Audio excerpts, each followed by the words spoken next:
പ്രധാനമന്ത്രി നരേന്ദ്രമോദി ഇന്ന് ലണ്ടനിൽ ലാൻഡ് ചെയ്തിട്ടുണ്ട്. അതിനിർണായകമായ ഒരു വ്യാപാര കരാറിൽ നാളെ ഇന്ത്യയും ബ്രിട്ടനും തമ്മിൽ ഒപ്പുവയ്ക്കും. ഇന്ത്യയും ബ്രിട്ടനും തമ്മിലുള്ള വ്യാപാരം ഏതാണ്ട് 30 ബില്യണോളം പൗണ്ടിന്റെ വർധന കണക്കിലാക്കുന്ന അതിശക്തമായ വ്യാപാര കരാറാണ്. ഇന്ത്യയിൽ നിന്നും ബ്രിട്ടനിലേക്ക് കയറ്റുമതി ചെയ്യുന്ന 99% ഉൽപ്പന്നങ്ങൾക്കും ഇനി നികുതി ഉണ്ടാവില്ല. അതുകൊണ്ട് തന്നെയാണ് ഇന്ത്യക്ക് ഈ വ്യാപാര കരാർ ഏറ്റവും വലിയ നേട്ടമായി വിലയിരുത്തുന്നത്. പരമ്പരാഗതമായി ഇന്ത്യ കയറ്റുമതി ചെയ്യുന്ന ടെക്സ്റ്റൈൽസ്, അത് തുണിത്തരങ്ങളെ, രത്നങ്ങളെ, ഫാർമസ്യൂട്ടിക്കൽസ്, ഇത്തരം പ്രധാനപ്പെട്ട കയറ്റുമതിയാണ് ഇന്ത്യ സാധാരണ ചെയ്യുന്നത്. ഈ ഉൽപ്പന്നങ്ങൾക്കൊന്നും നികുതി ഈടാക്കാൻ പാടില്ല എന്ന് വെച്ചാൽ 0% ഇറക്കുമതി താരിഫിലായിരിക്കണം ഇന്ത്യൻ ഉൽപ്പന്നങ്ങൾ അങ്ങോട്ട് ചെല്ലേണ്ടത് എന്നാണ് ഈ കരാറിലെ ഏറ്റവും പ്രധാനപ്പെട്ട ആവശ്യം. ₹1 അധിക നികുതി ഇല്ലാതെ ബ്രിട്ടനിൽ ആഭ്യന്തരമായി ഉണ്ടാക്കുന്ന അതേ നിരക്കിൽ ഇന്ത്യക്ക് ഉൽപ്പന്നങ്ങൾ അവിടെ എത്തിക്കാൻ കഴിയും. ഇത് ഇന്ത്യയിൽ നിന്നും ബ്രിട്ടനിലേക്കുള്ള കയറ്റുമതി പല മടങ്ങ് വർദ്ധിപ്പിക്കാൻ കാരണമാകും. ഇത് ആഭ്യന്തര വിപണിയിൽ പല തർക്കങ്ങൾക്കും കാരണമായിട്ടുണ്ട്. ബ്രിട്ടീഷ് മാധ്യമങ്ങൾ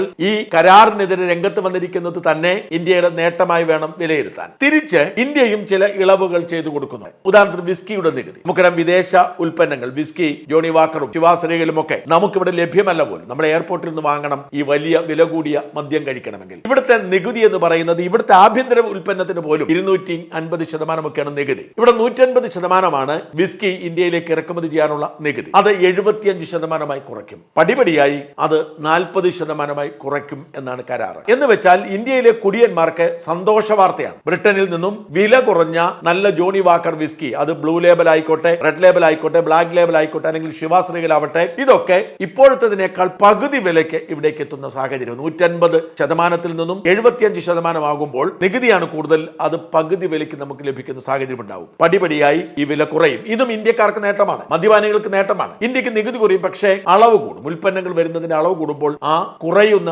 നികുതി അവർക്ക് വസൂലാക്കാൻ കഴിയും. മാത്രമല്ല, കാറുകളുടെ നികുതി കുറയ്ക്കാൻ തീരുമാനിക്കുന്നു. നമുക്കറിയാം, ടാറ്റയുടെ ഉടമസ്ഥാവകാശത്തിലാണ് റേഞ്ച് റോവറും ജാഗ്വറും ബ്രിട്ടനിൽ പ്രവർത്തിക്കുന്നത്. എന്നാൽ ഇവിടെ ഉൽപ്പാദിപ്പിക്കുന്നില്ല. അവിടെ ഉൽപ്പാദിപ്പിക്കുന്ന ജാഗ്വറും റേഞ്ച് റോവറും ഒക്കെ ഇങ്ങോട്ട് ഇറക്കുമതി ചെയ്യുകയാണ്. കാറിന്റെ നികുതി 100% നിന്നും 10% കുറയ്ക്കുകയാണ്. 100% 10% എന്ന് പറഞ്ഞാൽ വിദേശ നിർമ്മിത കാറുകളുടെ വില കുത്തനെ ഇടിയും. അപ്പോൾ സ്വാഭാവികമായും ആഭ്യന്തര വിപണിയിൽ പ്രശ്നമുണ്ടാവും. നമ്മുടെ രാജ്യത്തെ കാർ നിർമ്മാതാക്കൾ പ്രതിസന്ധിയിലാകും. കാരണം വിദേശ കാറുകൾ നമുക്ക് വില കുറഞ്ഞ് ഇവിടെ എത്തുമെങ്കിൽ പിന്നെ ആരാണ് ഇവിടുത്തെ ടാറ്റയുടെയും മാരുതിയുടെയും ഒക്കെ കാർ വാങ്ങുക? ഈ ഒരു പ്രതിസന്ധി കൂടിയുണ്ട്. ഇപ്പോൾ ചൈനീസ് കമ്പനികൾ അടക്കം BYD ഒക്കെ ഇവിടെയുണ്ട്. അതൊക്കെ ഇവിടെ നിർമ്മിക്കുകയാണ്. പകരം വിദേശ കാറുകൾ ഇങ്ങോട്ട് ഇറക്കുമതി ചെയ്യുന്ന സാഹചര്യം ഉണ്ടായാൽ ബ്രിട്ടനിൽ ജാഗ്വാറും ലാൻഡ് റോവറും റോൾസ് റോയ്സും ഒക്കെ ഇവിടേക്ക് എത്തുന്ന സാഹചര്യം ഉണ്ടാവും. മാത്രമല്ല, ഇത് സ്വാഭാവികമായി മറ്റ് രാജ്യങ്ങളെയും ബാധിക്കാം. BMW, മെഴ്സിഡസ് ബെൻസും, ഓഡിയും ഒക്കെ നമുക്ക് നിലവിലുള്ളതിന്റെ പകുതി വിലയ്ക്ക് കിട്ടുന്ന സാഹചര്യം ഉണ്ടാവാം. അതിന് തുടക്കമാണിത്.